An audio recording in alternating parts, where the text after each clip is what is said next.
Salut, je vais te faire une petite vidéo rapidos. C'est un retour de coaching. En fait, j'aime pas dire coaching, plus accompagnement que j'ai fait aujourd'hui.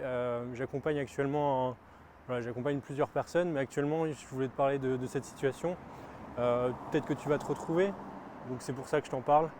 D'un étudiant en fait qui a peur ou qui a des difficultés à l'oral, qui a tendance à aller vite, à se dépêcher. C'est-à-dire qu'il va avoir une montée de stress et puis il va tout faire pour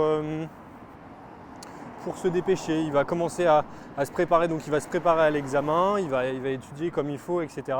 Et au moment de l'examen, il va avoir, avec le stress, la peur, il va répondre aux questions de manière très vite. On va lui poser une question, il va répondre tac au tac, être très rapide. Dans quelle autre situation il a des choses. Et il va avoir tendance du fait qu'il va chercher à être plus rapide, comme ça, à parler plus rapidement, avoir des mouvements aussi plus rapides. Des fois, il a des examens où il a des manipulations à faire. Et ce qui se passe, c'est qu'il a tendance à faire des gestes assez mouvementés, il tremble également. Donc voilà, il est un petit peu sujet à ses émotions et il perd le contrôle. Et peut-être que toi, tu te retrouves dans cette situation, ou peut-être que tu es étudiant ou étudiante, ou complètement dans un autre domaine, peut-être que dans les relations amoureuses, peut-être que quand tu parles à un inconnu, peut-être que quand tu te retrouves dans une situation où tu es stressé, et tu es stressé et tu as peur, et tu as tendance à aller vite, à peut-être parler plus rapidement, à tellement parler rapidement que tu bégayes, comme l'étudiant que j'accompagne, peut-être à avoir des mouvements rapides, chercher à avoir des mouvements rapides, à éviter la situation, à vouloir fuir. À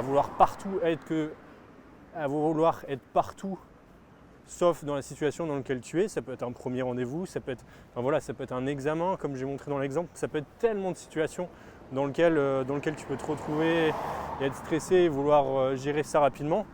Et en fait là on travaillait ensemble actuellement sur ça, c'est le fait de en fait chercher à faire tout le contraire.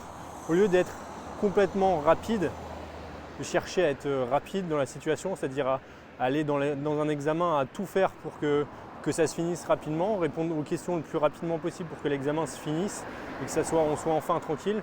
Et l'idée, c'est de faire tout le contraire. C'est de parler lentement, comme je suis en train de parler lentement, mettre des pauses et avoir des gestes très lents.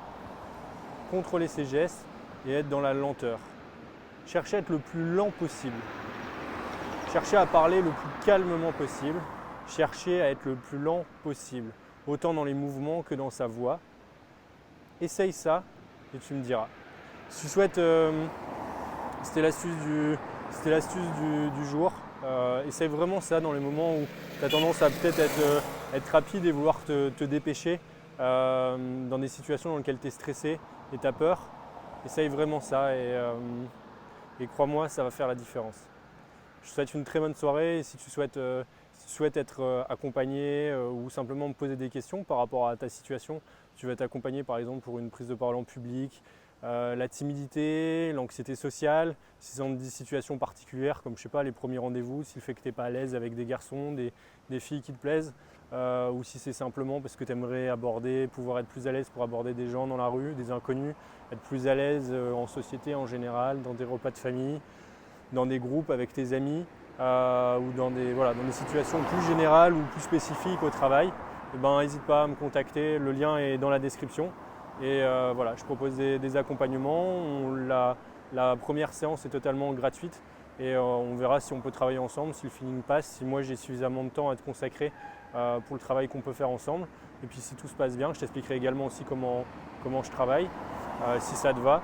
Et puis si après ça te convient, on pourra travailler ensemble. Voilà. Je te souhaite une très bonne journée et puis affronte tes peurs.